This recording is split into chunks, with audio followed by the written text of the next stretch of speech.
Imam Abu Yazid atau Abu Yazid al-Bustami adalah seorang sufi, penempuh jalan spiritual, yang cukup terkenal di dunia Islam. Ia merupakan sufi besar pada abad 3 Hijriah. Abu Yazid berkebangsaan Persia, lahir tahun 804 Masehi, 188 Hijriah. Ia lahir dengan nama lengkap Abu Yazid Taifur ibn Isa ibn Surusyan al-Bustami. Orang tuanya memanggil Abu Yazid kecil dengan nama yang cukup indah, Taifur. Dalam literatur tasawuf, namanya sering ditulis dengan Bayazid Bastami. Disebutkan dalam sebuah riwayat, salah satu kebiasaan Imam Abu Yazid, 804–874 Masehi, adalah sering berjalan-jalan di sekitar pemakaman.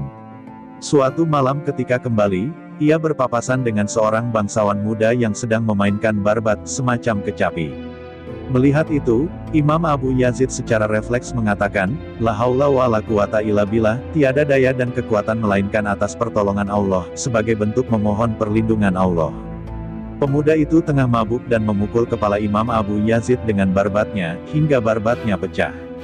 Kepala Imam Abu Yazid pun berdarah. Ia kembali ke tempatnya dan memanggil salah seorang temannya. Ia memberikan kepada temannya sebuah bungkusan yang dilipat rapi sembari mengatakan, sampaikan maafku pada fulan dan berikan ini padanya serta sampaikan perkataanku ini. Uang dirham ini adalah kompensasi atas barbat tuan, semacam kecapi, yang hancur karena kepalaku, dan manisan ini untuk menghilangkan kesedihan tuan sebab hancurnya barbat tuan, di saat memukulkannya ke kepalaku. Setelah pemuda bangsawan itu mengetahui bahwa orang yang dipukulnya tadi malam adalah Imam Abu Yazid, ia terharu dan bergegas mendatanginya untuk meminta maaf dan bertaubat. Akhlak Imam Abu Yazid ini mengandung dua dimensi, yaitu dimensi pembersihan hatinya sendiri dan dimensi dakwah.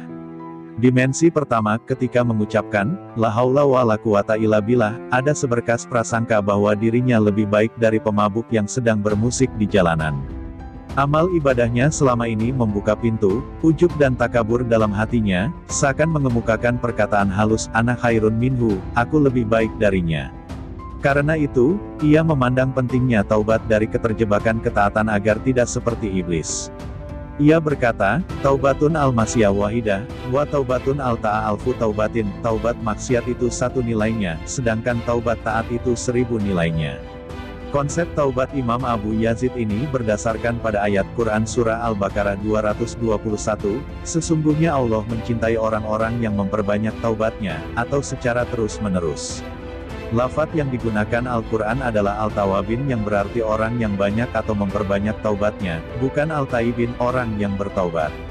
Tujuannya adalah untuk menjaga pintu hati tidak mudah disusupi oleh sifat takabur, sumah dan ujub.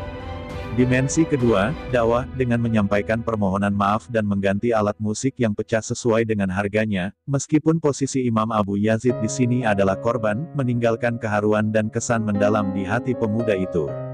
Ditambah perhatian Imam Abu Yazid atas kesedihan hati pemuda itu karena barbatnya yang rusak, sehingga pemuda itu mengalami ekstase keharuan yang disebabkan oleh akhlak mulia seseorang, yang sama sekali tidak pernah sekalipun terlintas di benaknya, bahwa ada orang yang mampu bertindak di luar cakupan prediksi.